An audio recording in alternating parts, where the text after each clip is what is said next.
Welcome to the Arizona Civics Podcast, where we focus on strengthening civic education in Arizona. Our mission is to support educators, engage with experts, and connect with community leaders to enhance civics for students across the state. We're excited to have you tune into the podcast as we elevate civics for educators and students in the Grand Canyon State. Along the way, we'll be joined by some longtime colleagues and friends, along with some new friends who share our passion for civics and Arizona. I'm your host, Liz Evans, Program Director for Civic Education and Outreach at Arizona State University's Center for American Civics. Let's work together to make a difference and inspire the next generation of citizens. Okay. So today's episode is for the person who maybe has stalled a little bit or is just frustrated and needs like the refresh, right? Like I feel like we all go through parts in our career where not necessarily we're bored, but we just kind of hit a wall. And so I invited my friend Nancie here today because meaningful professional development supports our growth as educators. It supports our growth as leaders in civic education.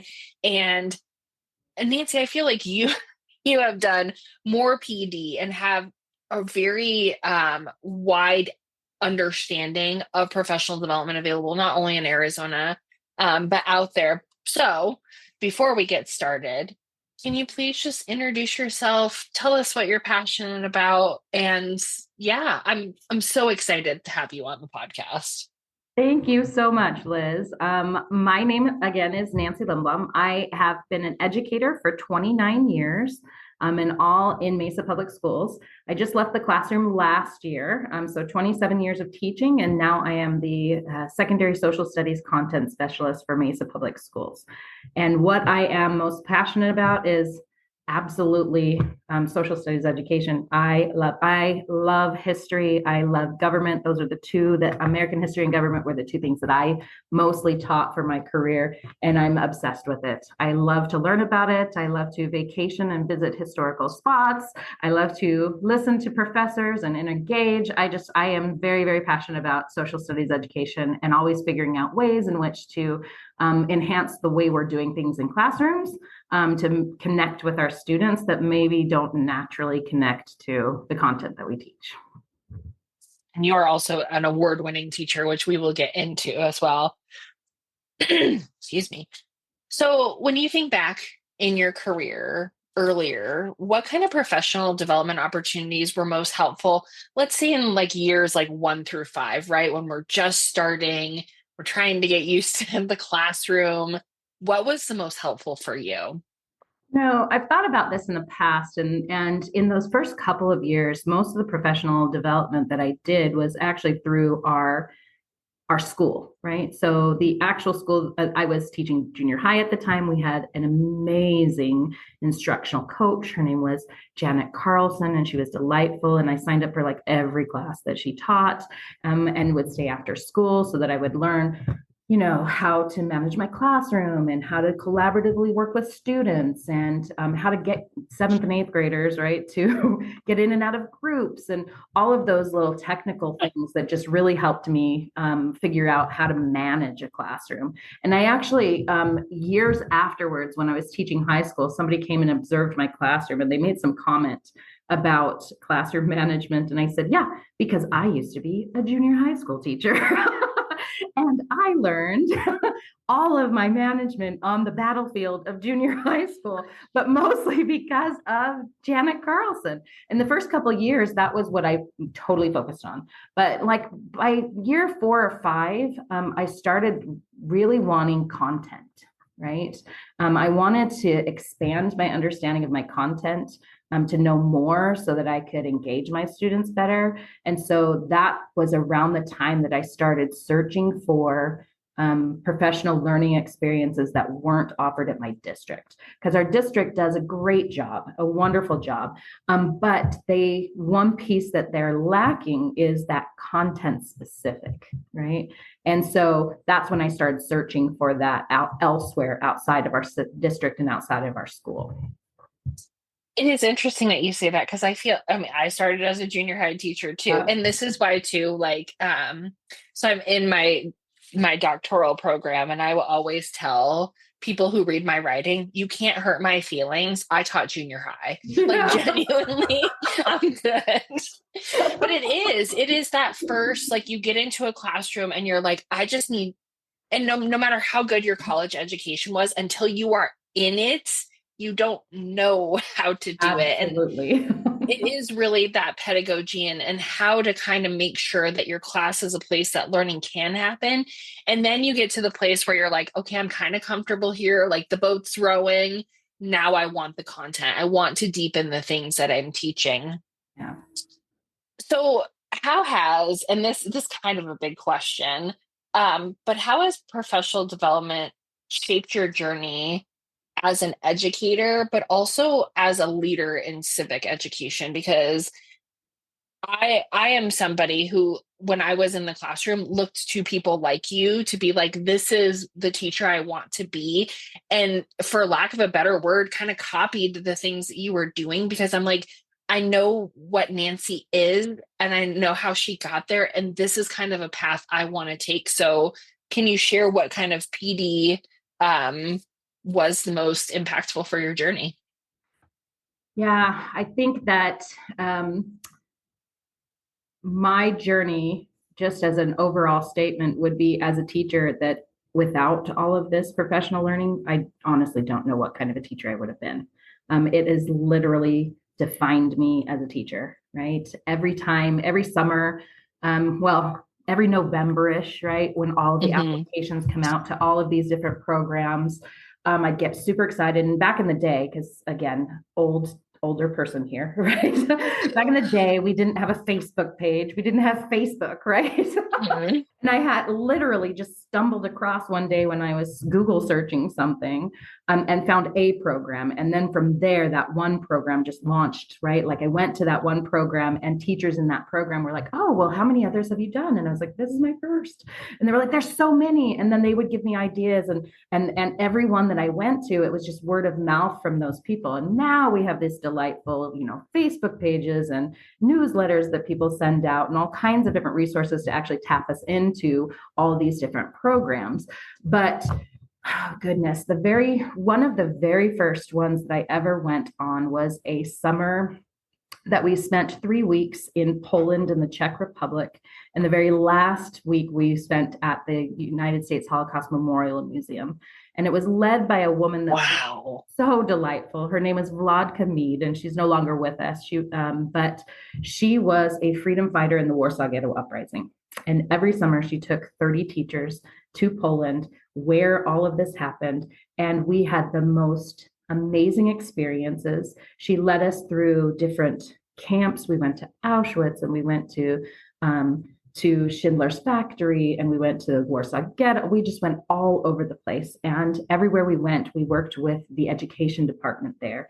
And she brought in survivors of the Holocaust and she and other guest speakers. Just the most amazing experience that I literally, when I came back from that one, went to my principal and said, can I teach a class on the Holocaust? I'd love to actually create a class on the Holocaust.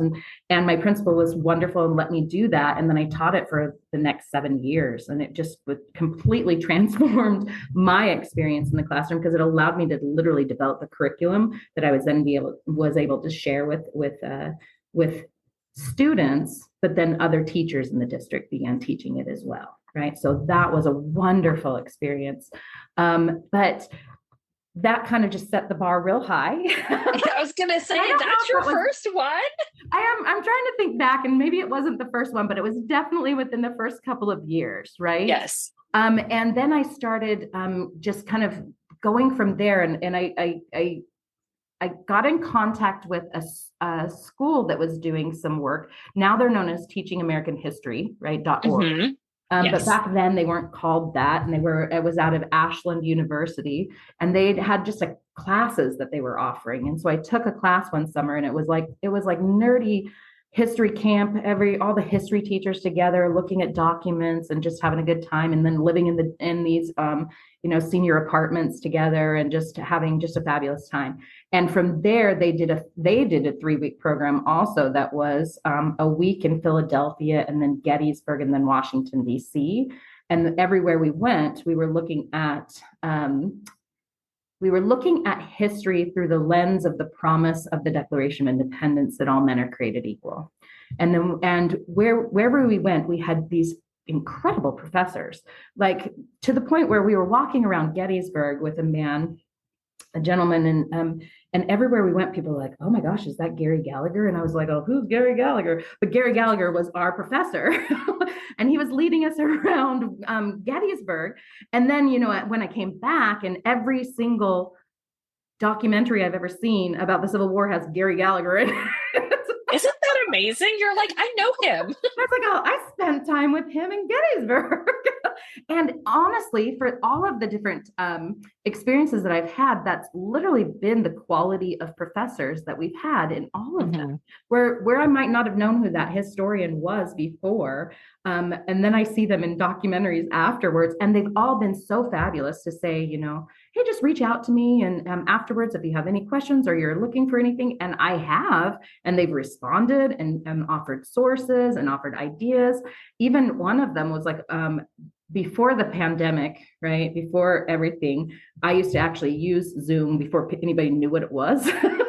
And I would randomly contact some people and be like, "Oh, hey, would you like to Zoom with my kids?" And Carol Birkin, a historian that I just adore, she Zoomed in with my kids, and it was a fabulous experience. That because they read her book, and anyhow, but several of the professors from these different things were like, "Yeah, sure, I'll Zoom with your kids." And so not only was I actually in a historical place learning about something from amazing historians who were incredibly generous with their time during and afterwards, it literally just would transform my ideas, and I'd learn new history and then think, oh, this is how I can connect students, right? So all of these different historical experiences that I was having was amazing. And on top of that, they were introducing me to new pedagogical experiences as well, right? So one particular one that stands out in my mind with pedagogy was when we were doing a NEH seminar. It was a 2-week one on slavery and the Constitution. And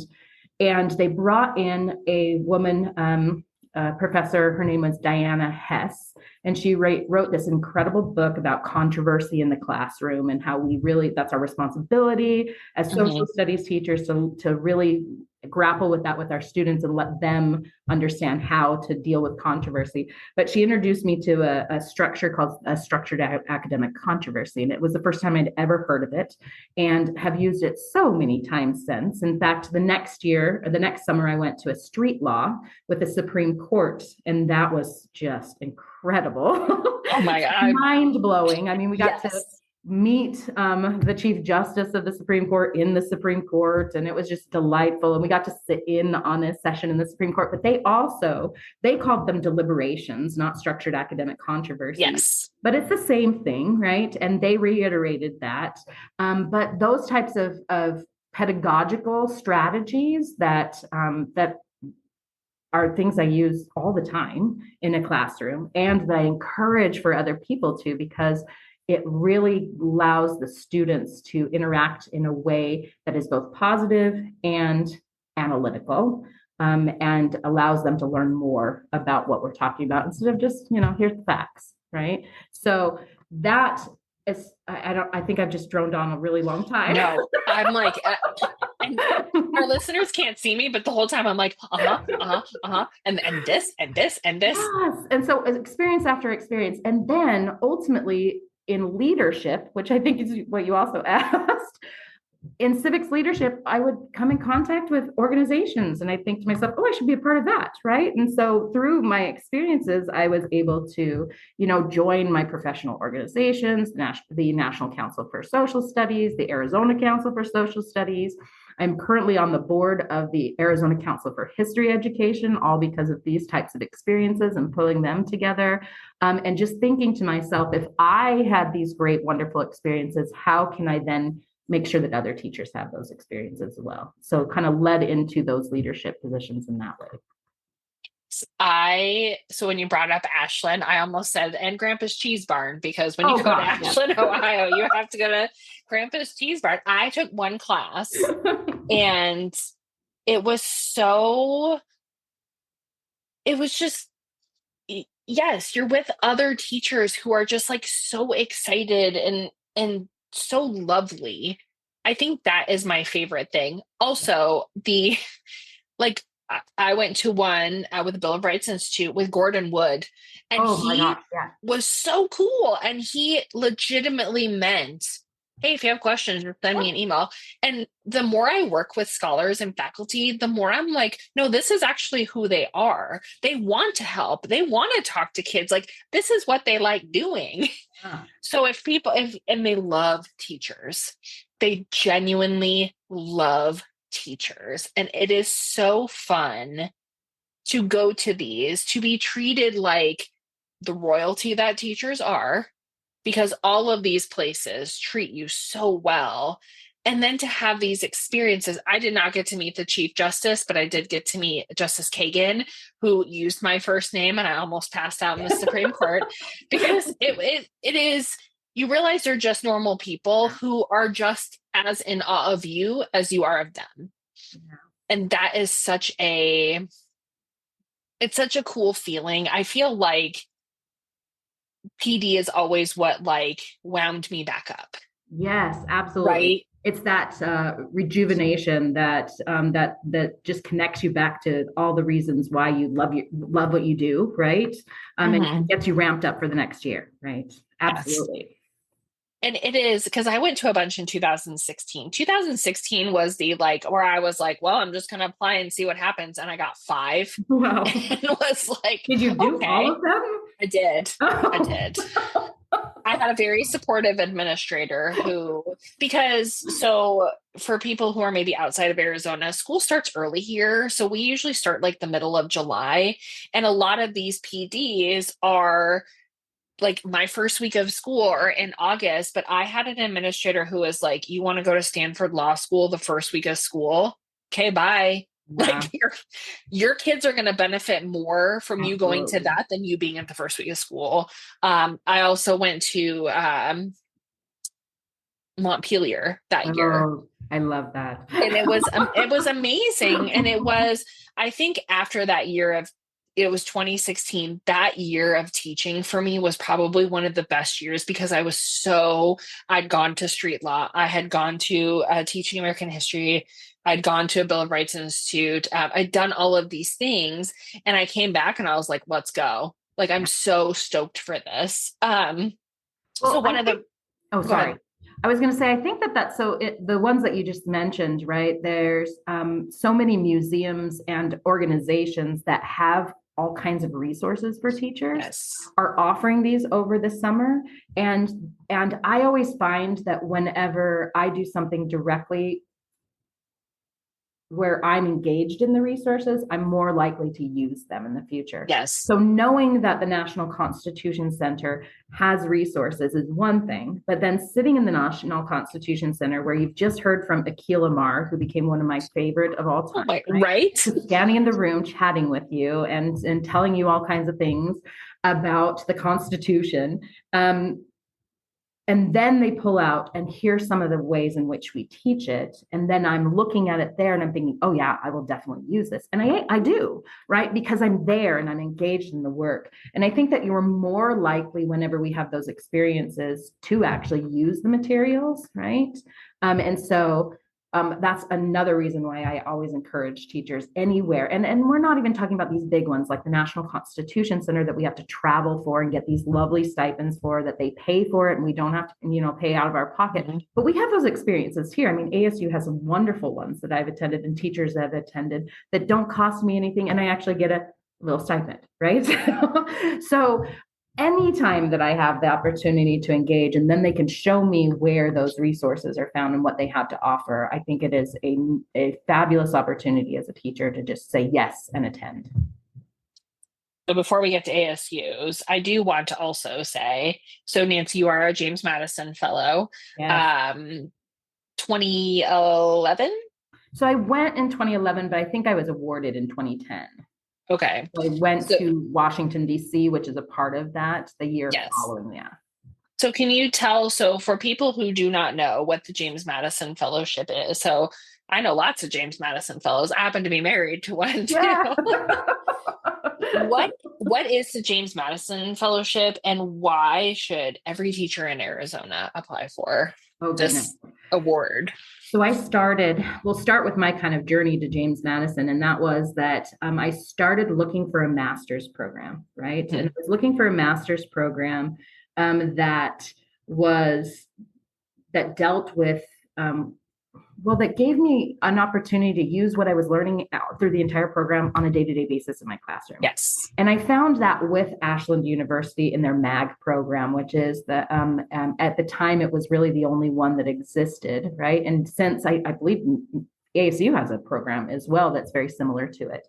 But at the time, there wasn't another one. But I was figuring out, how in the world am I going to pay to go to Ohio every summer to take these classes and to do this? And I was like ready to take out a loan, but I started searching the internet for, is just any scholarship exist, right? The one I found was the Madison, right? So the Madison is a fully funded master's program, right? So basically you get, I think, up to $24,000 towards a master's degree, as long as it's in American History and Government, because it's a James Madison Fellow.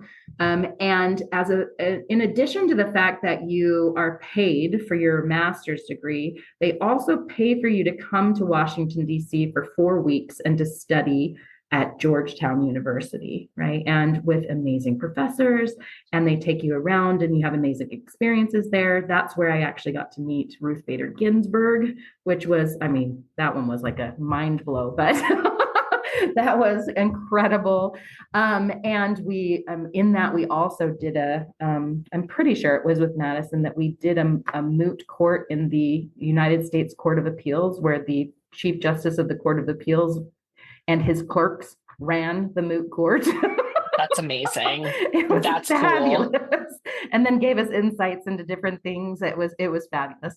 But that whole experience then, so you have that 4 weeks where one person from every state is chosen every year as a Madison Fellow. And then you get to bond in those 4 weeks, and a lot of those teachers that I was actually going to that were there with Madison were also doing the same master's program that I was. So we actually went from Madison to the summers in Ohio together, and I made fabulous friends across the United States that were just as excited about as social studies as I was, and about history and government, and still keep in contact with many of them, right? But the experience is it is one of the single most greatest experiences that I've had, and through these different programs, was definitely the Madison Fellowship, which gave me the opportunity to get a master's degree at a university that was designed literally for teachers, right? Their program entirely was designed for teachers, which then, of course, just grew my world, being able to actually have a master's in my content area, not just a curriculum master's, which is a good master's. But that's the master's I have. Yeah, it's a great master's. It's not. But this master's also affords me the ability to be able to teach at a junior college, and to teach dual enrollment, and because I have a master's in the content area as well. And it also just gave me so many primary sources and the other resources for me to be used with my students. It just changed everything, right? But everybody that I can try to convince, I actually say, go for the Madison. In fact, the last 2 Madisons that have been chosen from Arizona, I wrote letters of recommendation for. Yay! So I'm always trying to convince people, because they're a delightful organization, and everywhere you go in the civics world, you'll find other Madison Fellows, right? And it's a network unlike any other. I was at the We the People national competition with my team, and we made it into the top 10. And after they make the top 10 announcement, they have all the top 10 judges all come teachers all come into a room so that they can talk about the logistics for the next day. And we're all chatting. And I realized that like 6 out of the 10 of us were all Madison Fellows. And I was like, yeah, this seems about right. Yep, that checks out. We share the same passion, apparently. Well, and that, again, I went through it secondarily with my husband. I did apply a couple times and did not make it. It is a thing that people don't get it on their first try. Those two people that I just talked about, both did not get it on their first try, but got it on their second try. So I always encourage people to do more than once, for sure. Yes. Because it is more normal to not receive it on your first try than it is to get it on your first try, right? Yes. And honestly, with that in mind, I always, if somebody says to me, I'm not sure if I'm ready, I'm like, apply now. Whether you're ready or if you feel like you're ready or not, apply now. And if you get it, you will be ready, right? But if you don't, then it'll give you another go around and you'll be ready when you get it. But absolutely apply and apply again if you don't get it. I went to Ashland again, only for one class. I had a great time. And you're right. ASU School of Civic and Economic Thought and Leadership does have a master's degree that the Madison Fellowship has said, yes, this covers it. They get to go up to Flagstaff in the summer. It is an amazing program. And so if you're interested in that, in our show notes, it is at the bottom. You also, though, were the 2013 Arizona Teacher of the Year. And I want to bring that up because I was in 2014 class in the top 10. And one of the reasons that I was like, I want to go for this is because you won in 2013. And we did not know each other then. Oh, I remember, my principal was like, I think you should apply for this. And I'm like, I don't know. And I did a little bit of research. And that's when I kind of found you and was like, this is the teacher I want to be. You know what? Aww. I'm going to try it, because I think a lot of times too, especially in these like state or national things, we don't see social studies teachers a lot, right? And there are math teachers that are amazing, and English. There are so many amazing teachers, but I feel like we're just not represented as much. So to see you win the year before, I mean, for me, it opened my eyes. I don't think I've ever told you this. No. And it was like, to me, it was a big deal. And I think that it was, keep applying, keep trying for these things, because like AEF, again, I was in the top 10. I did not make it to the top 5.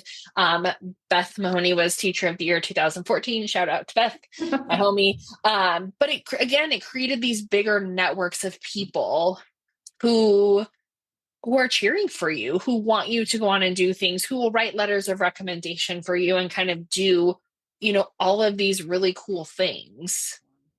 And so the whole point of that is, do not get discouraged if you get a no the first time. Yeah. And I always tell people with anything, if it's a no the first time, try again. And then there's always these teachers that I will come in contact with that say, oh, I would never get that. I'm not even going to try.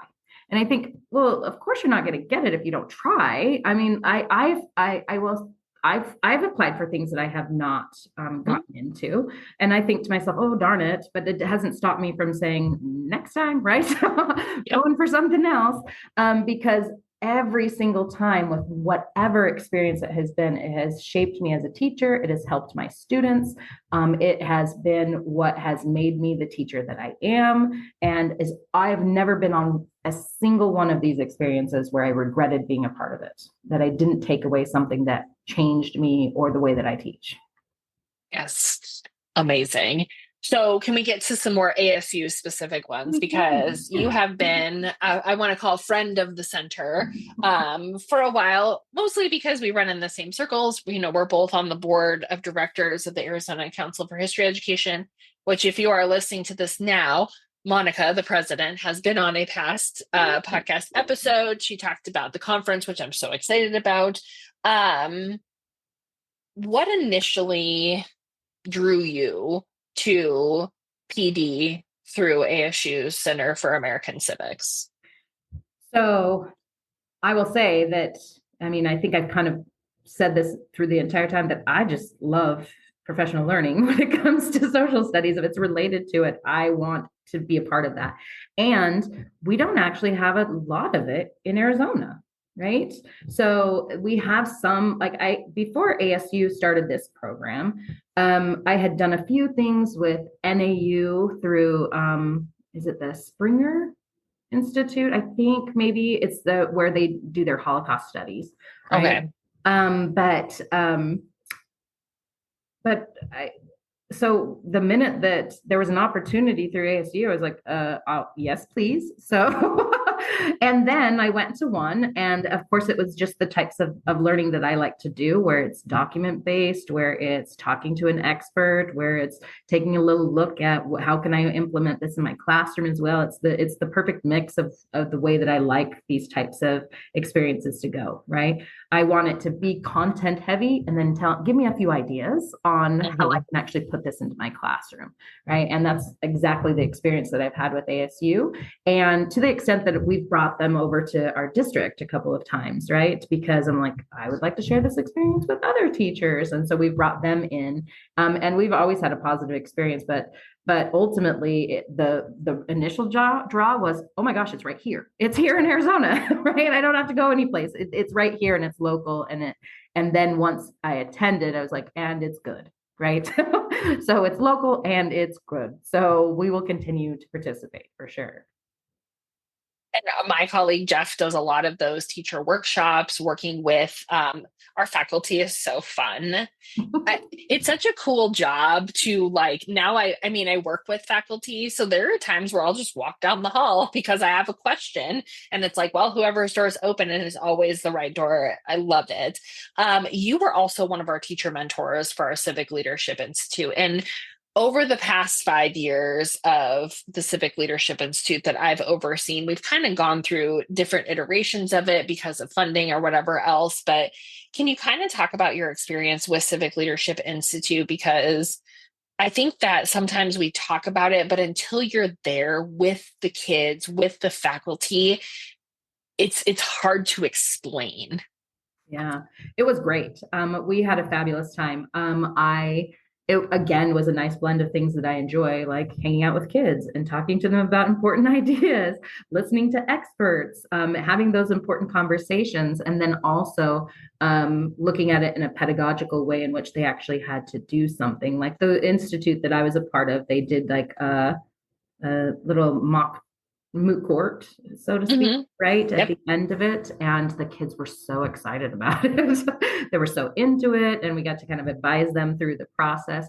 But what a fabulous experience to actually see students digging into really kind of tough topics in a way that was a deep and analytical way, and blended really well together, right? So they would have moments where they were listening to lectures where there would be some give and take from the professors, but then they had all these sessions where they would sit down with professors and also mentors and really dig into and have conversations about it, and then be able to ultimately kind of assess how they were through that moot court at the end. So it was a wonderful balance and blend of looking at different ways in which to engage students. But ours was on the freedom, well, it was the First Amendment, right? And the insights from students were fabulous and the conversations were incredible. So it was just a wonderful experience, and would absolutely recommend this to students. In fact, the next year, I one of my colleagues, I was like, I know your daughter just loves this kind of stuff. You've got to get her to go. And she did. And she had an incredible time. We got a few students from our school district to go as well. Besides her, she was also from our school district. And they all just had an incredible experience. So I would 100% recommend for students to be able to participate in this. And it gives them a little taste of college, I Yeah, think, like in a manageable way, right? Like absolutely. this is, I think sometimes for students, college is this like anomaly of like, oh, when I get to college, it's going to be this, and this. And it's like your professors are people and they want to help you learn. Like Yeah. it's it's something that's and you don't have to come in knowing everything. That's always the question I get. Well, I don't really know a whole lot. It's like, okay, Yeah. I didn't know a whole lot till I put this reader together. And I actually like, I learn a lot by listening to the kids. Like there are times where I'm like, oh my gosh, I never thought of that. Or last year, they did cabinet battles because it was Um, on Lincoln and Frederick Douglass and like the ideals of the Declaration of Independence. And it was so interesting because they said things that I'm like, I never, again, I've been doing this for 2 decades, never thought of that. And I love learning from students. And I wish that more people understood like the reason that we teach and work with kids is because we learn so much from them too.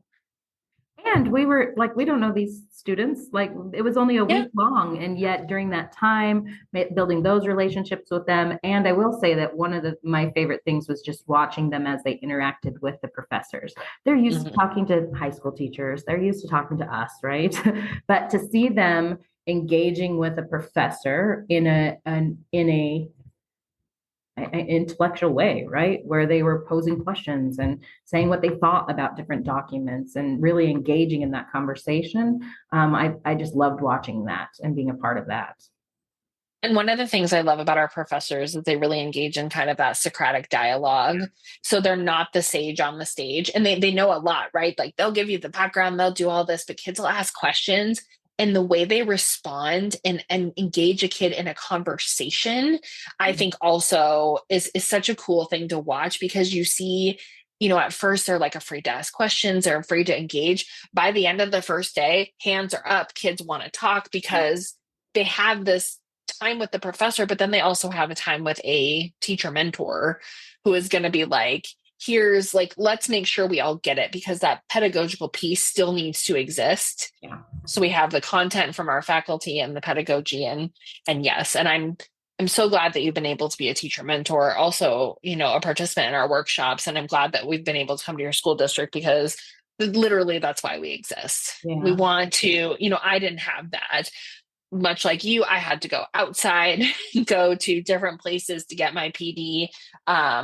And I feel confident that I can speak for Jeff too. Like Jeff and I just love Yeah. helping teachers. Yeah. At the end of the day, that's literally our job. And what a cool job to have. Um, Absolutely. Plus, we get to work with cool scholars. So it's fun. I think my last question then for you, Nancie, because you are an expert in this field, what professional development experiences do you think are most needed right now for educators? Because we're in, again, I hate saying like we're in an unprecedented time because I want to throw that word out the window, but I don't know how else to say it. It feels heavy, it feels hard. What kind of PD experiences do you think, because you work with teachers, what do you think that Absolutely. they would benefit most from?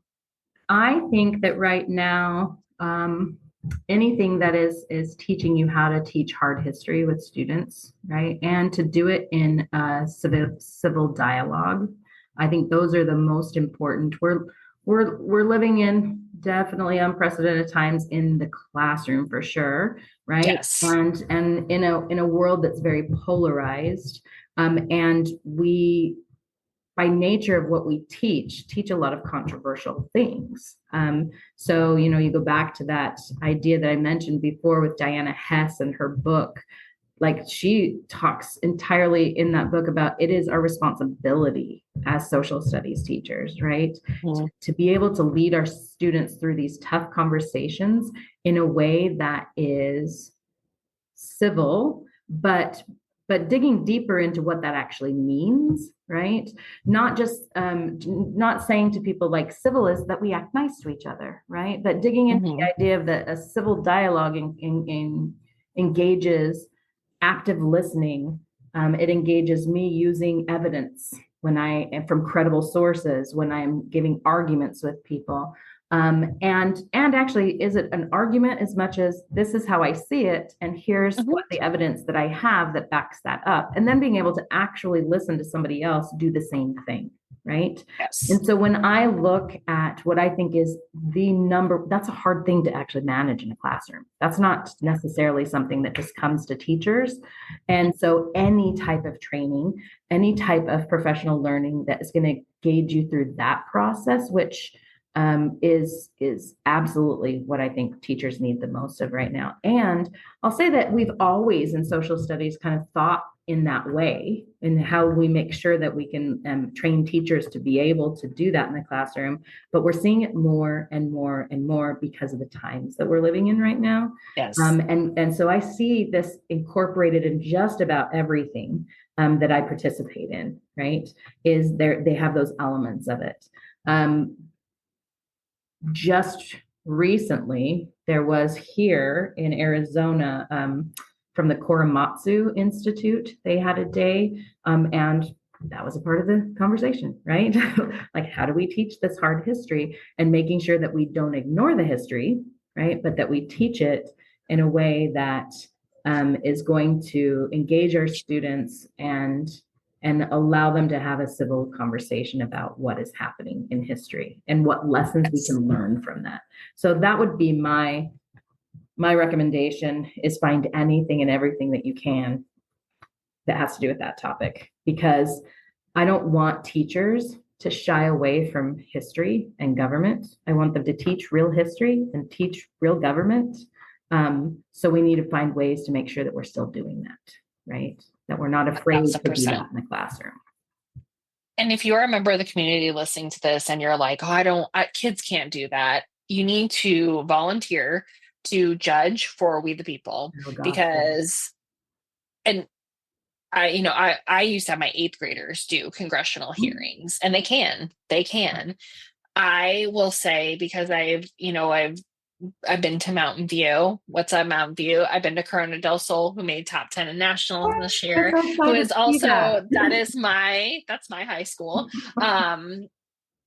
It is genuinely probably the most refreshing thing to sit there and listen to these students and listen to the things that they're saying, because I always leave in my head thinking kids are all right. Like, right, you and I were there, we were helping with Corona, and it was like, the kids are all right. These kids are so awesome, and they can have these conversations. They sometimes just need guidance from adults who can say, have you considered this? Have you thought about this? And, huge shout out to the We the People teachers, because social studies is a hard job. Preparing those kids for a competition is a really hard job. So I do want to give a shout out to the We the People teachers, because there's also so many other programs out there that I became more familiar with because of doing teacher programs, right? There's an awesome one with youth and government that takes students to the Capitol, and they run through what it is to pass a bill and everything right there. And there is Project Citizen and History Day and all of these things that literally are teaching our students exactly the way we want them to be taught, right? And they're able to do such amazing things. I remember I judged for History Day one year, and I did the elementary school level. It was with like some 4th graders and 5th graders. They were just young, and they blew my mind. It was like, oh my gosh, what they were able to accomplish and know and then articulate. And it was phenomenal to actually see that. So absolutely, like, when we can engage our students in this way, and they can do it, right? Yes, they absolutely can. They need adults to believe in them and to care about them and to volunteer for these things. I'm doing the Project Citizen state, and I'm excited because it genuinely fills me up to do things like this. So, Nancie, you are a treasure for the state of Arizona. I am so lucky to call you a friend. Thank you for your time today. I adore you, and I am so happy that I got to sit and talk to you. For sure. And thank you for inviting me. Thanks for tuning in to the Arizona Civics podcast. We're so glad you joined us. Before you go, don't forget to follow us on social media to stay connected and get updates on upcoming episodes, resources, and more. You can find us on all social media platforms at ASU Civics. And make sure to sign up for our newsletter for exclusive content, event announcements, and tools to help bring civics to life in your classroom and community. Visit civics.asu.edu to subscribe. Until next time, let's keep working together to inspire educators, students, and communities to make a difference. See you soon.